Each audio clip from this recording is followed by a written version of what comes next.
Live from our nation's capital, JBS presents exclusive coverage of the Citizens Commission on National Security Symposium on the U.S.-Israeli alliance and its national security implications.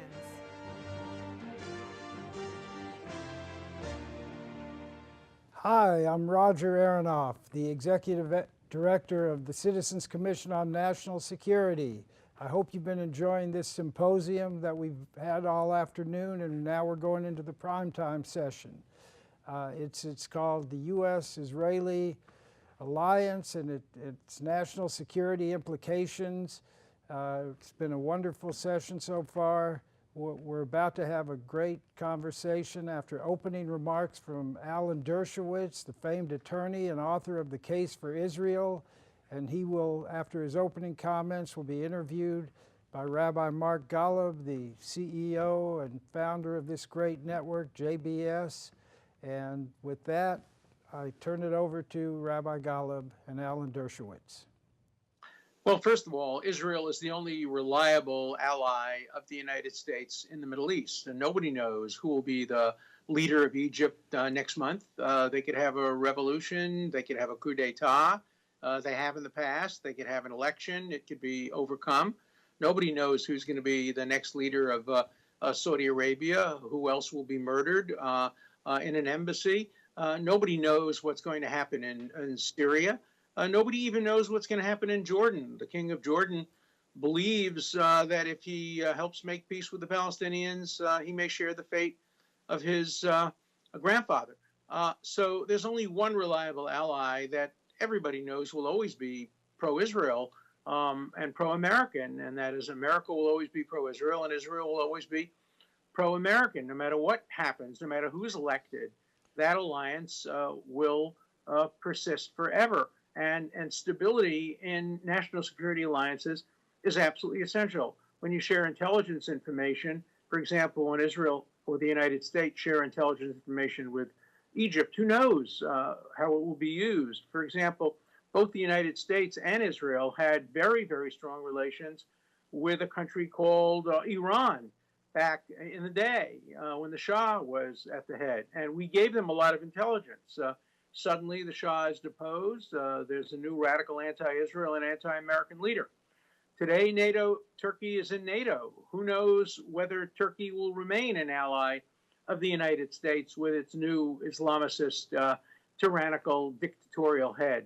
But Israel, no matter who gets elected, the United States has no national security concerns about who will ever be elected in Israel. So that's the most important point. Neither country has a national security concern about who will be elected in the other country. No matter who's elected in the United States, that person will be pro-Israel. There may be differences of degree. There were differences of degree between President Clinton on the one hand and President Barack Obama on the other hand, but they didn't affect directly national security. Even today with England, America's strongest and most enduring ally. Who knows what would happen if Jeremy Corbyn became the prime minister of England? That relationship could suffer enormously, along with intelligence, along with military activities. So Israel is the stable rock in the Middle East. By the way, it's not only the United States that recognizes that. The Sunni Arab states now quietly believe that Israel is not a source of instability in the Middle East, as they once claimed, and some of them still claim publicly. But privately, they'll all tell you that Israel is an enormous source of stability in the Middle East because it's the only country that has the weaponry and the ability to prevent Iran from becoming as hegemonic as it would like to be. And so I think that's the major source. Look, Israel helps the United States enormously with intelligence gathering. There's no agency quite like the Mossad. And the United States helps Israel. Jointly, they developed the Iron Dome. Jointly, they developed other anti-missile technology. Jointly, they developed cyber technology, presumably being used today in relation to Iran. So the relationship is powerful, even in the worst of days in the Obama administration. And there were some terrible days, the day that Obama engineered, and I'm using the word advisedly, engineered the Security Council resolution, which declared the Kotel and the access roads to Hebrew University and Hadassah Hospital and the Jewish Quarter to be illegally occupied territory. Even during the worst of times, the military alliance between the United States, the intelligence alliance between the United States and Israel remains strong, and it will continue to remain strong. So the two countries are mutual beneficiaries of a very, very strong and powerful and enduring relationship. Alan, you also are a student of history. I don't know how far it's fair to go back with you, but certainly to the 60s. As you look at the way in which American administrations, beginning as far back as you want to go, if you and I were a little bit younger, I might ask you to go back to Truman and 45, 48. But let's go from 60s on. As you've looked at successive administrations, to what extent has administration after administration been strong in the U.S.-Israeli relationship alliance? To what extent do you feel that there have been bumps along the road? Well, I'm actually finishing a book. I've actually just finished it. It's with the editor, called Defending Israel, My Lifelong Relationship with My Most Challenging Client. Yes. And I actually started in 1948 because I was 10 years old. I remember when the words of Hatikva changed from Lashuv La'aretz Avotenu to Liot Am Chafshi, the Artzenu. When Israel became a state, I remember the UN partition of 1947. I remember the War of Independence, where one of my neighbor's sons was killed protecting Jerusalem. And I've known many of the presidents and many of the prime ministers in all of the 70 years of Israel's existence. And it's been up and down. Truman, of course, recognized Israel, but he was not very good in terms of providing arms for Israel. Israel got its arms to fight against the Arab states in the 1948-49 wars, got them from Czechoslovakia, which was then under Soviet control. Subsequently, it got them from France. President Eisenhower was not very good for Israel. He made Israel withdraw too quickly from the Sinai during the 1955 Sinai War, when Israel was determined to destroy the ability of the Egyptians to use their Soviet arms to destroy Israel, as Nasser said he would do. Even in the 67 war, the relationship was emotionally strong, but Israel didn't get its weapons, for the most part, from the United States. In 1973, Henry Kissinger infamously told Golda Meir that if Israel took preemptive action to stop an anticipated Yom Kippur attack, which Israel knew about through intelligence sources, the son-in-law of Nasser, that Kissinger, who was then really running the United States foreign policy, Nixon being subject to removal, that Kissinger wouldn't give Israel a single nail, nothing. They couldn't count on it, which cost Israel many thousands of young lives when Israel was attacked, instead of initially attacking and destroying the Syrian air forces and the Syrian ground forces. It's been an up and down ride. Lyndon Johnson was probably the most pro-Israel president in all of American history. It was under whose supervision that Israel probably obtained the material necessary to build their first nuclear weapon. He was so strongly pro-Israel, believed it in his heart, believed it in his soul. Richard Nixon had ambivalent relationships, didn't like Jews very much, liked Israel's anti-communism. Then, of course, we had other presidents since that have had mixed records. Jimmy Carter, Camp David, yes, powerful as could be, but was, even while he was president, he did some things that were hurtful to Israel. And since he left the presidency, he was the worst former president in the history of Israeli relationships. George Bush I was not particularly strong for Israel. George Bush II, very strong for Israel. Bill Clinton, very strong for Israel. And it remains to be seen. Trump moved the embassy. There is a peace plan that will be unfolding. Let's wait and see before we make any final judgment. Although, Alan, you skipped Barack Obama. Barack Obama, very, very mixed lesson in terms of military alliances, in terms of support for Israel's military, quite strong. Barack Obama, in his first term, defended Israel's foray into Gaza, rejected the Goldstone report, which J Street accepted. Of course, J Street was carrying Barack Obama's water, but sometimes it went further than he did, like with the Goldstone report and some others. But at the end, by his second term, Barack Obama changed. He misled me when he called me into the Oval Office and told me that he would never allow Iran to develop nuclear weapons. And then he signed the deal which would have allowed Iran to develop nuclear weapons. And then, as I mentioned, the Security Council resolution. So on balance, Barack Obama was good for Israel militarily and bad for Israel politically. I would say in general, the United States has had a mixed record, generally positive, but not always positive. All right. Complicated. Okay. I want to sophisticate it just a touch. You answered my question exactly as I posed it. So I want to pose it a hair differently. I don't want to know about the White House. I want to know about your perspective of what you've seen come out of the State Department. There are many American Jews and American Jewish historians who feel that the State Department, even from the time that there was opposition to Harry Truman's recognition of the State of Israel, that the State Department has posed a problematic intercept between Israel and the United States. Can you speak for one moment from your perspective? How has State Department policy affected or been realized in the U.S.-Israeli relationship? Again, very varied. Obviously, George Marshall was opposed to Israel's establishment as a state. He tried to put pressure on Harry Truman not to recognize Israel. The State Department under Eisenhower was very anti-Israel. John Foster Dulles was not a supporter of Israel. We've seen a lot of opposition from within the State Department. You can go back even before Israel's establishment. The State Department is a perpetrator of the Holocaust. They are guilty of being part of the Holocaust. They denied personally my own family.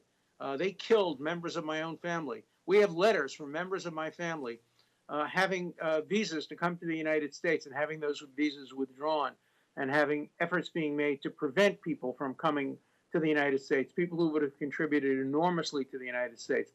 And there's still plaques and statues to the people in the State Department during the Shoah who played a horribly ignoble role and have blood on their hands. But recently, the State Department has been quite good. Secretary of State Hillary Clinton pushed very hard for a more positive relationship, even though she was Obama's Secretary of State. She was far better for Israel than John Kerry, who comes from a Jewish heritage and Jewish background, whose brother is an active Jew. John Kerry's allegiances to Iran seem to have been stronger than his allegiances to Israel. Mike Pompeo is terrific on Israel. He strongly supports Israel today, and I think is very helpful in trying to push the White House into a better and stronger relationship with Israel. So you can't generalize. I think many of the permanent people, lower-ranking people in the State Department, particularly on the Middle East desk, still have some negatives toward Israel, but at the very top level of the State Department, we've seen this enormous variation over time. In terms of national security implications, we know that realpolitik sometimes makes very strange bedfellows, but we're seeing all kinds of upheavals in the Middle East in terms of alliances themselves. Right. We see a difference between the Emirates and the State of Israel. Syria poses all kinds of problems, not simply for the region, but for Israel itself. In the same context, Alan, as you talk about the implications for national security in terms of the U.S.-Israeli alliance, just speak for one moment from your perspective, again, about these changing alliances or challenges in the Middle East as a whole. Look, there's only one country that poses any kind of an existential threat against Israel, and that's Iran. The reason Syria is a problem is because of Iran. The reason Lebanon is a problem because of Iran. Iran, however, has been a virtue when it comes to the Gulf states because it has forced some of these countries into closer relationships with Israel. Certainly the Saudis and the Emirates, Qatar is a problem. We don't know.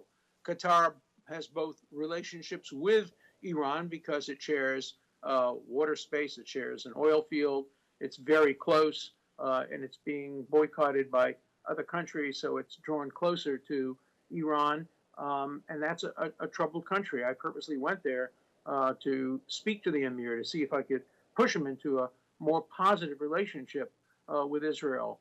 The United States recently announced through its Middle East negotiator that some progress was being made with Qatar. I hope so. But the other countries, Saudi Arabia still won't allow an Israeli chess player or tennis player to participate in events, certainly not using the Israeli flag, and other countries do. It's a complicated relationship, but there's only one country that Israel has to worry about, and that is Iran, and they have to worry plenty because the Iranians are very, very smart people. They have good nuclear scientists. They have good technology scientists, and they are to Israel what Egypt was for the first 20 or so years of Israel's existence. Does any of this, however, play into, in your mind, the U.S.-Israeli alliance directly? Yes, I think so, because the United States is the primary enemy of Iran. It's the great Satan. Israel's the little Satan.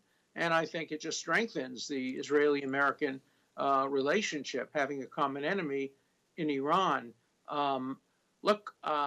I think one of the great tragedies of the recent months was the murder of Khashoggi, because I think it reduced the influence of the Saudis, and particularly the new prince of the Saudis, within the Middle East. And the Saudis' influence is absolutely necessary to try to persuade the Palestinians to accept any kind of a peace proposal that will come out of this White House. If you're just joining us, I'm Mark Golub. This is JBS's coverage of the Citizens Commission on National Security's Symposium on the U.S.-Israeli alliance, its national security implications. You've been listening to remarks by the esteemed law professor emeritus at Harvard Law School and one of America's leading advocates of civil liberties under the First Amendment, Alan Dershowitz. Alan, we've talked about the past. I want now some assessment of where you see the present and the future. I want you to assess for us some of the issues on the contemporary American scene which many feel might jeopardize the future of the U.S.-Israeli alliance. There's some concern over the opinions expressed by some of the freshman congresswomen who took office this January: Rashida Tlaib, Ilhan Omar, Alexandria Ocasio-Cortez, all of whom are now the darlings of the Democratic Party, and all of whom have expressed criticism in one way or another of the state of Israel. In fact, Tlaib and Omar have publicly stated they support BDS, the Boycott, Divestment, and Sanctions movement, dedicated to the destruction of the state of Israel. Alan, to what extent does this, in your mind, portend any threat, not to the Democratic Party, but to the larger U.S.-Israeli alliance? I think the threat and the fear is way overstated. One of them, Omar, won in a district that's overwhelmingly Muslim, the other one in a district that had previously been Keith Ellison's, who was a friend of Farrakhan, and the woman in New York won with, I think, 14,000 votes, a trickle. I do think that they can all be primaried and beaten, and I suspect Cortez may be primaried and beaten. If I were running against her, I would run on a platform of, this woman took your husband's job away. This woman took your son's job away. This woman took your daughter's job away. There were 25,000 jobs that were promised if Amazon came to New York, and this woman stopped Amazon from coming to New York. Why are you voting for somebody who's taking your jobs away? If you can get 40,000 people to vote in that election, she's not going to win. They are marginal. They are at the extremes. I remain a Democrat to make sure that they remain marginalized. You may have seen that the Democratic Party has now put together a coalition of very positive Democrats who support Israel to counteract this. What I fear much more than the election of these three marginal members of Congress is what's going on in university campuses today, because university campuses today are training, but really propagandizing future leaders, people who won't be the marginalized members of Congress, but perhaps senators. None of those three, for example, could win a statewide election. None of those, I think, could win a citywide election.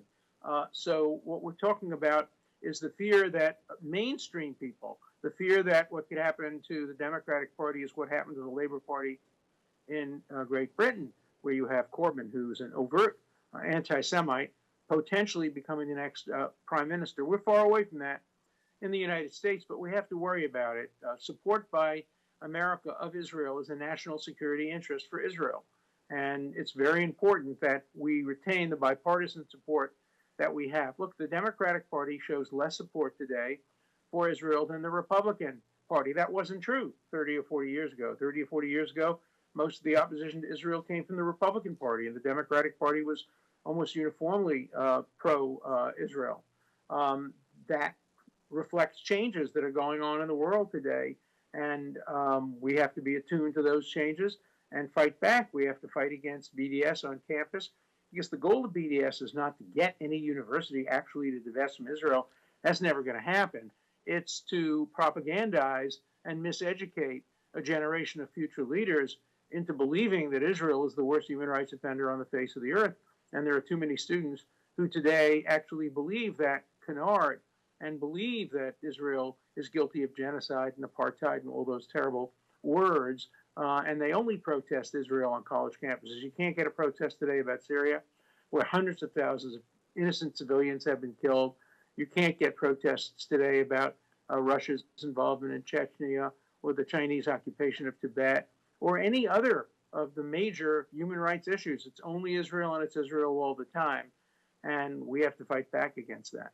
All right, I want to push you a hair on this BDS issue. It's something you've been concerned about for years. You've written about it extensively. And part of the talk I hear now from committed people who have been part of the Democratic Party their whole life is that it's not simply the fringe new congresswomen, but it's mainstream Democrats who have extremely high profiles. So talking about BDS, Marco Rubio, a Republican from Florida, Joe Manchin, Democrat from West Virginia, they sponsored a bipartisan anti-BDS legislation in the Senate that would protect from lawsuit any state government which passed legislation that would withhold funding from corporations in those states that were involved in BDS. While the bill passed in the Senate by a vote of 77 to 23, and with the exception of Senator Rand Paul of Kentucky, the only people who voted against that bill were 22 Democrats. All of these 22 votes of these 22 Democrats included 6 of the 7 presidential hopefuls in the Democratic Party. We're talking about Kamala Harris of California, Cory Booker of New Jersey, Kirsten Gillibrand of New York, Elizabeth Warren of Massachusetts, Bernie Sanders of Vermont, Sherrod Brown of Ohio, and only Amy Klobuchar of the Democratic candidates to win their party's nomination voted in favor of the bill. And such other leading Democratic senators, such as Chris Murphy of Connecticut or Patrick Leahy of Vermont, also voted against an anti-BDS legislation. Alan, So what does this say about the future of bipartisan congressional support for Israel going forward and the implications for the U.S.-Israeli alliance? Let me make a prediction. The presidential nominee of the Democratic Party will not be one of those people who voted against that law. The villain of that law, the absolute villain, is an organization I used to be on the national board of, the American Civil Liberties Union, which has now turned against Israel. The only reason the ACLU opposed that statute is because it was directed against discrimination against Israel. If you had the same statute that said that any corporation that discriminates against African-American people, that discriminates against gay, lesbian, transgender people, that discriminates against Muslim people, that discriminates against women, that we won't do business with anybody who discriminates, because discrimination is not covered by the First Amendment. Remember, the statute doesn't prohibit anybody from advocating BDS. You can advocate BDS. You can also, in this country, advocate discriminating against African Americans or gays. You can advocate that. You just can't practice it. You just can't discriminate against people. And this statute only prohibits the actual act of discrimination, not advocacy of discrimination. So the ACLU was wrong as a matter of constitutional law. They were wrong as a matter of policy. And they were wrong because they're anti-Israel, because they get their money from the hard left. They increased their budget from 30 million to 130 million based on becoming a radical hard left, anti, in many instances, civil liberties organization. They don't speak up on college campuses to protect Zionist kids. They didn't speak up when Michael Oren was shouted down. In fact, they supported the students who shouted him down. So if you look at the ACLU, it's become a villainous organization when it comes to Israel. It's become an anti-civil liberties organization. We should expose them. Nobody should contribute to the ACLU until it gets new leadership. And they were the ones who persuaded these senators. It gave the senators a cover. They all said, practically every one of them, well, I support the thrust of the statute, but there are First Amendment problems. The ACLU has told us there are First Amendment problems. Well, let me tell you, I know more about the First Amendment than the ACLU. I've been involved with the First Amendment longer than this leadership of the ACLU. And I am telling you, there is no First Amendment right to practice discrimination based on religion, based on national origin, and based on the way BDS operates in the United States against American companies and other companies today. So the ACLU ought to be ashamed of itself. We have to continue to fight for bipartisan support. That vote worried me, but it was, after all, a majority. Both of the Republicans and the Democrats voted for it, but I think the bill's dead. I think the bill won't pass Congress because there will be opposition to it in Congress. And I think we have to make sure that we respond to the ACLU. I'm not sure enough preparation was done in getting this bill before the Senate and before the House. And I don't think enough work was done in showing that there are no First Amendment issues when you simply prohibit discrimination itself rather than advocacy or speech. Do you feel that members of Congress simply don't understand why BDS is such a heinous movement? Is it Yes. Ignorance, Alan? Well, first of all, almost everybody who voted against the statute is against BDS. If you ask Cory Booker, he's against BDS. If you ask Elizabeth Warren, she's against BDS. They were against BDS and also against the statute. So I think the statute was largely a statute about the legislation. And I think they were misinformed. I think they didn't understand the statute. Look, most members of Congress don't read statutes before they vote for them or vote against them or abstain.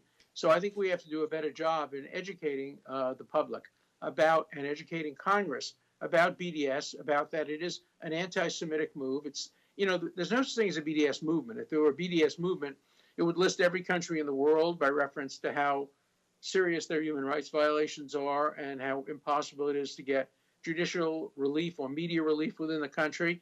And it would then decide to boycott and divest from the worst countries. Israel would be at the very, very bottom of any such list. BDS is directed only against Israel. It's discriminatory. And by the way, it's directed only against Jews in Israel. Arabs in Israel aren't subject to BDS. And so it's very important to educate. I wrote a book about it, just out called The Case Against BDS, where I go through all of this. I'm trying to get copies of my book to every member of Congress and to people on college and university campuses so they'll see the truth, the origins of BDS in the Nazi boycott of Jews, in the Arab boycott of Israel of the 1950s and 60s, which the United States opposed and which is illegal. So if it was illegal then, why is it not illegal today? Now, I keep coming back to the context in which this discussion is taking place, the question of the U.S.-Israeli alliance, its national security implications. And the reason I am pressing you in these areas is because these are the areas I hear and see being discussed as a threat to the U.S.-Israeli relationship. We just saw a piece published in the New York Times by Bret Stephens, in which it was entitled "The Progressive Assault on Israel." Bret Stephens expresses some similar concern that the progressive wing of the Democratic Party is supporting anti-Israel tropes, again, such as the ludicrous canard that Israel is an apartheid state. Brett argues there are expressions that are predicated on what he calls effervescence of bigotry, whose core intellectual assumptions are wrong and rotten.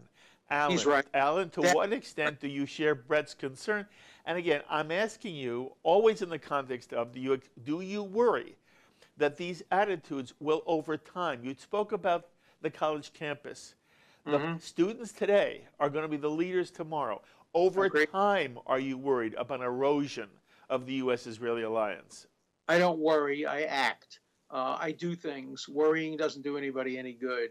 I think that the progressive wing of the Democratic Party is tiny.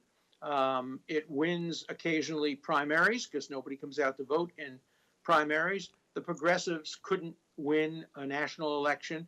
They couldn't win a statewide election. Look what happened when progressive ran against Governor Cuomo. She got beaten very, very badly.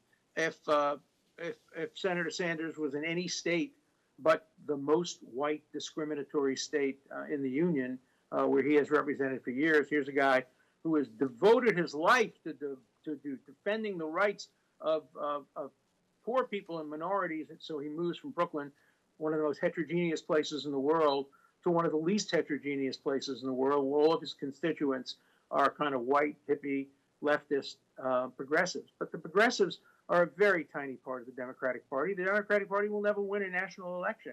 It couldn't even win a national election with McGovern, who's just a traditional liberal, with Dukakis, with others. For the Democrats to win, they need a centrist candidate, and centrist candidates support Israel. So yes, I'm concerned, and I'm fighting back. I stay a Democrat because I want to make sure that I can keep the Democratic Party a centrist. You'll remember that I threatened to quit the Democratic Party when Keith Ellison was running for the chairmanship. And Keith Ellison to this day believes I stopped him from becoming the chairman, that I swayed enough votes, not because I threatened to quit, but because I threatened to bring with me lots and lots and lots of other people. So he believes that. I don't think he's right. I hope he's right. I would love to take credit for him not becoming the chairman, but he became deputy chairman. Now he's, the attorney general of Minnesota. But he should not be elected to any statewide or national office in a major, large state because of his past associations with Farrakhan. I am concerned about this.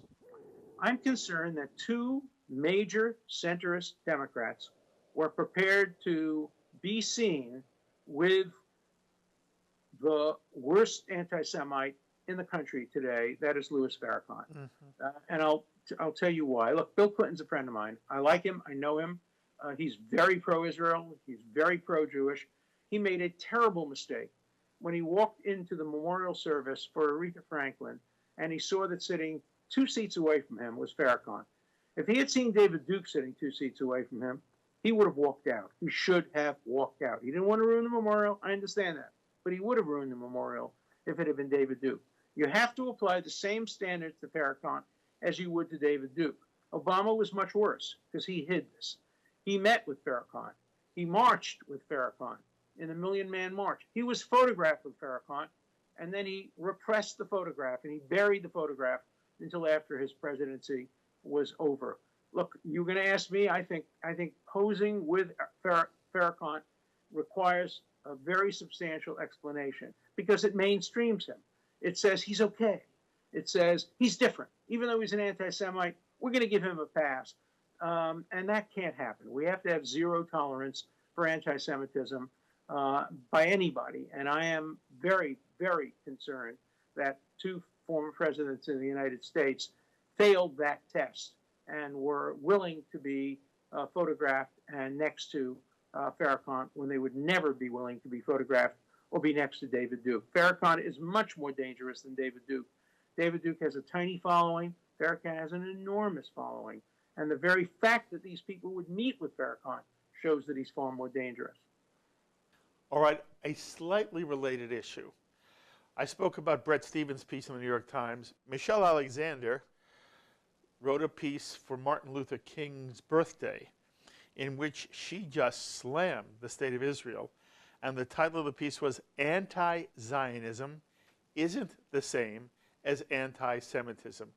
Would you speak to the distinction in your mind? Is there a difference between anti-Zionism and anti-Semitism, which is now a theme which even pervades some in government? What's your sense? First, I responded to several of the New York Times articles that kind of made that point and used Martin Luther King's birthday and wrote a very, very strong response to them. I've never met an anti-Semite who wasn't also an anti-Zionist. Anti-Semites hate Israel. They hate the nation state of the Jewish people. I'd like anybody to point to an anti-Semite who wasn't anti-Israel. Even conservatives. Pat Buchanan is an anti-Semite who hates Israel. It's very rare for conservatives to hate Israel, but if you're an anti-Semite, like Pat Buchanan, you're going to hate Israel. David Duke hates Israel. So there is a one-to-one association. If you're an anti-Semite, you're going to be an anti-Zionist. The harder question is, can you be an anti-Zionist without being an anti-Semite? I don't think so. I think that if you single out only the nation state of the Jewish people and say it's the only nation state that doesn't have a right to exist, you can have a nation state for the Palestinian people. You can have a nation state for the Jordanian people. You can have a nation state, the Muslim states for Iran or Turkey, but only the nation state of the Jewish people is illegitimate. I think it's hard to avoid the charge of anti-Semitism there. I think there have been people historically who were not anti-Semites. German Jews in the 1940s were against Zionism on ideological grounds. Many of them, that's changed. Many in the Reform movement early on were against Zionism. That's changed. The New York Times, of course, was against Zionism. That hasn't changed. The New York Times has become one of the most virulently anti-Israel op-ed and editorial pages today. And there are others as well who have written scathing attacks on Israel that are ill-informed and filled with mistakes. And the Times seems to have a lower standard of journalistic integrity and accuracy when it comes to Israel than when it comes to other countries. So I do think that there are young journalists today that are hard left progressives. It's much easier to break into journalism than it is to be elected to the Senate or Congress. And because all you have to do is please, a publisher or an editor, and they'll give you an op-ed column. And I think the Times op-ed pages become incredibly one-sided against Israel. It's now counterbalanced a little bit by Bret Stephens and by Barry Weiss and one or two other people. But the Wall Street Journal editorial page is very balanced. It has some articles that are critical of Israeli policies, but generally it's been supportive of Israel. Even the Washington Post is more balanced when it comes to Israel. It wasn't in the past, but it is now than the New York Times. Okay, Alan, so now talk to me finally about Donald Trump and the Trump administration. I want to begin by asking you in which ways you think the presidency has been good or bad, the Trump presidency, been good or bad for the U.S.-Israeli alliance, good or bad? I think it's too early to tell. They once asked Mao Zedong whether the French Revolution was a success, and he said it's too early to tell. That was 200 years later. This is still too early to tell. We have to see when the peace plan gets rolled out, what the reaction is. Look, I was very supportive. I didn't vote for Donald Trump. I'm a liberal Democrat. I voted for Hillary Clinton. I voted for Democrats during the midterm. But I completely supported the Trump decision to move the embassy to Jerusalem. I went to Jerusalem to be there and participate in the festivities. I was very proud to be an American when the embassy was moved to Jerusalem. But there are more important things. That was very symbolically very important. But the military relationship, the attitude toward Iran, whether or not a peace plan can be realistically adopted, these are all things that remain to be seen. Generally, presidents are more pro-Israel during their first term than their second term. Of course, we don't know whether President Trump will have a second term or will even run for a second term. Everything remains to be seen. But so far, I think President Trump has been admirably pro-Israel in his statements, in his actions, and in his attitude. I want you to react to some of the criticisms. Trump's recognition of Jerusalem as the capital of Israel has been criticized by those who say he undermined the peace process. making it possible for the U.S., making it impossible for the U.S. to be seen ever more as an impartial broker. The Palestinian Authority responded to Trump's recognition of Jerusalem by refusing to enter into any future talks with Israel. Aaron David Miller of the Wilson Center has described this Trump administration's decision as the first administration in history to provide unqualified support to the government of Israel while waging political and economic war on the Palestinians. I want to know your sense of that controversy. To what extent did Trump undermine the U.S. ability to push a peace process forward? I think it increased the chances of pushing a peace process forward. I think what undermined it was President Obama's engineering of the Security Council resolution declaring the holiest places in Israel and the most traditional places in Jerusalem to be illegally occupied territory. That put Israel in a terrible negotiating position. I once met with Abbas about this issue, and he said to me, look, Alan, you're a smart lawyer. If we have the Western Wall and we have to negotiate for that, imagine how much we can get for giving you back the Western Wall. And so it was Obama who made the peace process very, very difficult, and Donald Trump correctly corrected that. Remember that the reason why the United States hadn't previously recognized Jerusalem as the legitimate capital of Israel is they didn't want to change the status quo. But Obama changed the status quo, and Trump changed it back. And we're now in a better position to see a peace process. You know, people thought the sky would fall when the embassy was moved, that all the Arab countries would unite against it. You haven't heard a peep from them. You haven't heard anything from any of the Sunni Arab states. Only the Palestinians objected, and they were just looking for an excuse not to sit down and negotiate. And this maybe provided them with a temporary excuse. I do think if the peace plan is unfolded and it's a good plan, and the Saudis support it, and the Gulf states support it, and the other Sunni countries support it, there will be enormous pressure on the Palestinians to support it. I think one of the big questions is, will Israel support it? It would be a terrible, grievous mistake for Israel not to say yes to the Trump peace plan. They can say yes, but they cannot say no.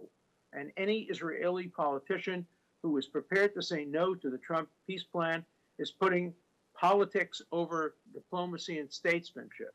I think you don't say no to this president. You can say yes, but you can say, let's negotiate this or that. But the initial response has to be positive. I hope it will be positive. The peace plan probably won't be unfurled until after the election, so it won't be an issue in the election. It will make it easier for Israel to accept the plan. If the plan is going to be rejected, it should be rejected by the Palestinians, not the Israelis. I hope both sides accept it, but if the Israelis accept it and the Palestinians reject it, the world will know who's at fault.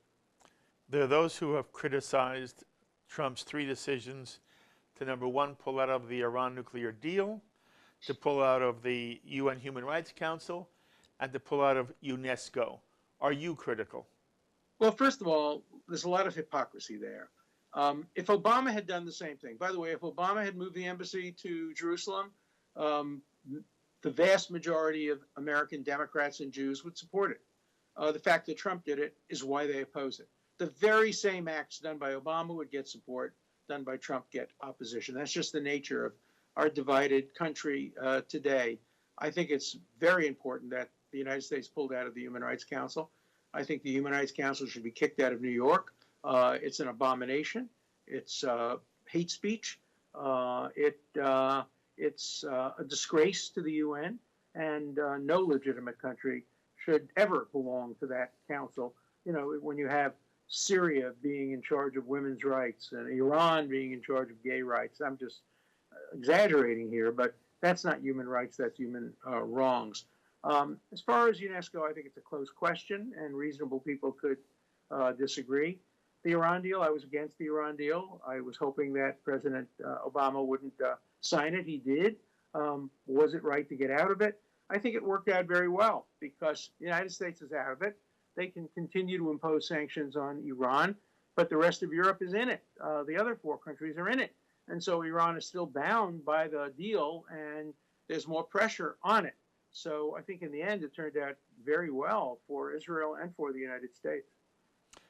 An equation seems to be being made, and it's one I'm ultimately asking you to comment on because it's in some way swept you into the whole fray.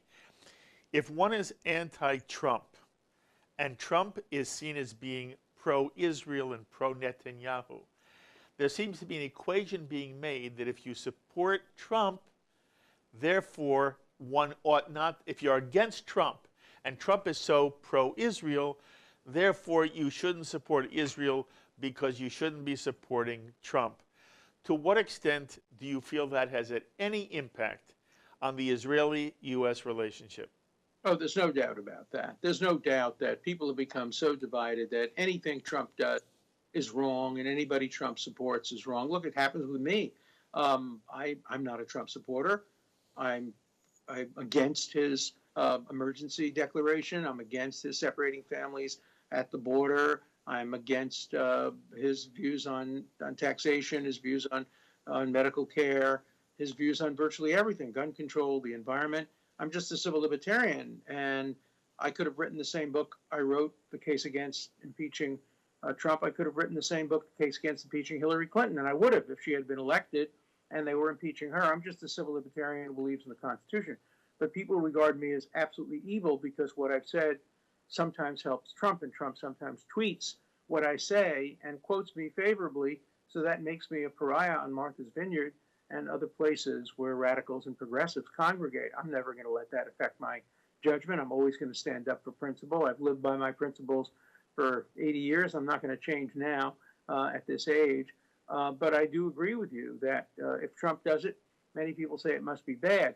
I think there's some data that show that a very, very high percentage of American Jews supported the movement of the embassy to Jerusalem when Obama was president, and when Trump did it, a very high percentage of the same audience was against it. It just shows sheer partisanship and often just plain ordinary double standards. And those are intolerable in a country that's supposed to be based on reason and understanding. We cannot allow partisanship to take over everything. Look, when I fly in an airplane, I root for the pilot, whether he's a Democrat or a Republican. I want to see President Trump succeed. I want to see America succeed. I'm not promising how I'm going to vote in any election. I voted against them. I voted for the Democrats in the midterm. But I'm not rooting for any president of the United States to fail. I didn't root for President Bush to fail. I didn't root for President Reagan to fail. I want them all to succeed, whether they're Democrats or Republicans. For me, bipartisanship means that if a president I voted for did something wrong, as Obama did, you condemn him. If a president I voted against did something right, like Trump did, moving the embassy, you support it. That's what bipartisan support is all about, and I would hope that other people would take the same view. All right, so we have to sum up. Yeah. In general, the security alliance between the United States and Israel is defined militarily, in terms of intelligence, and in terms of diplomacy. In those three areas, I want now your State of the Union. How is the U.S.-Israeli relationship going in those three areas, militarily, intelligence-wise, diplomacy? What do you forecast now for the foreseeable, let's say for the next 2 to 5 years? Well, the Talmud said that prophecy ended with the destruction of the Second Temple, and anybody who tries to predict the future is either a fool or a knave. And Yogi Berra put it more precisely: predict the art, especially about the future. And nobody knows what the future holds. It depends on who's elected to be the next president. It depends on who's elected to be the next prime minister of Great Britain. I do think that Israel will always maintain a strong military connection with the United States. Even when the State Department had turned against Israel, the Defense Departments generally worked very closely. The CIA and the FBI worked very, very closely with the Shin Bet and the Mossad. So I think those relationships will continue. Diplomatically, we've seen up and downs. The United Nations, we had Nikki Haley was terrific at the UN. My former student, when she was at the UN, Samantha Power, I was disappointed. I don't think she should have abstained on that Security Council vote. If the president ordered her to sustain, she should have refused to cast that vote. She should have sent some deputy to cast the vote to send a message. I think she wanted to veto it, and I think she was told not to. Diplomatically, I'm not sure. I think diplomatically in this administration, with Mike Pompeo, we're going to see strong support for Israel. So I worry much more, or I'm concerned, because as I said, I don't worry, I act. I'm concerned much more about the middle term and long term, 10 years, 15 years, 20 years, 30 years, than I am about the next 3, 4, or 5 years. I think if the Democrats make the mistake of nominating a leftist or a progressive, they will end up in the wastebasket of history as they have in the past. I think they won't make that mistake, because they want to be a winning party.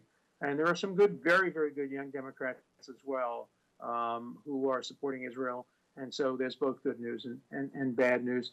You know, they say in Israel, a pessimist is one who says, "Oy, things are so bad they can't get any worse." An optimist says, "Yes, they can." I'm both a pessimist and an optimist. Things can get worse. There's no doubt about that. I don't think they will. I think that Israel is strong. It's strong militarily. It's strong economically. It's strong scientifically.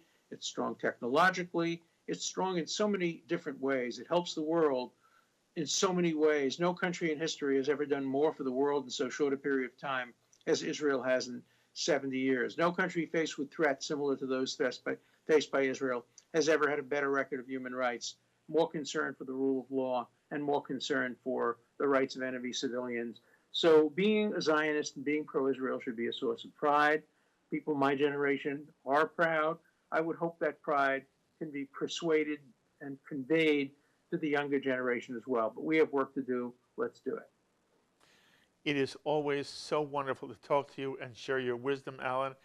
On behalf of Roger Aronoff and the Citizens Commission on National Security, it's been an honor to include you in this symposium on the U.S.-Israeli alliance.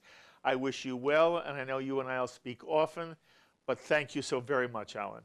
My pleasure. Thank you, and success on the conference. Thank you. That was a terrific interview, Mark. What stood out to you? You know, Roger, first of all, I think that it is amazing how much courage Alan Dershowitz has, because he doesn't try to say what he thinks is going to be popular. He says what he thinks is the truth. And look, you know, we had a moment here where we were talking on the panel earlier about Dershowitz, and what you really have Dershowitz doing all the time is being as honest as he can be from a nonpartisan perspective. He says clearly, I voted for Hillary Trump, I'm a friend of Bill Clinton, I voted for Hillary Clinton, I'm a friend of Bill Clinton, I didn't vote for Donald Trump, but at the same time it's necessary to abide by the rule of law, so I give him credit. I also love the way in which he discussed BDS and said if BDS was really a movement, there would be on a website all the national states which are guilty of some form of discrimination, and all those that deserve to be called out would be. Here you only have Israel, and it seems to me BDS is the single most immoral movement on the planet Earth today, so I give him credit. And finally, his last comment, I hope everybody heard it, where he talked about how important Jewish pride is. And you know, Roger, you have to understand how proud I am to be part of this conference. And I give you all the credit. Everybody should understand, the brainchild here, the brainchild of this conference is Roger Aronoff, and what you've done is really amazing. The people you brought, and we're about to see more of them in a moment, these are, yeah, I said it's like being, you know, on a sort of diplomatic all-star team, and they're all here because they love Roger, and they're brilliant. So I was very, very impressed with the whole thing.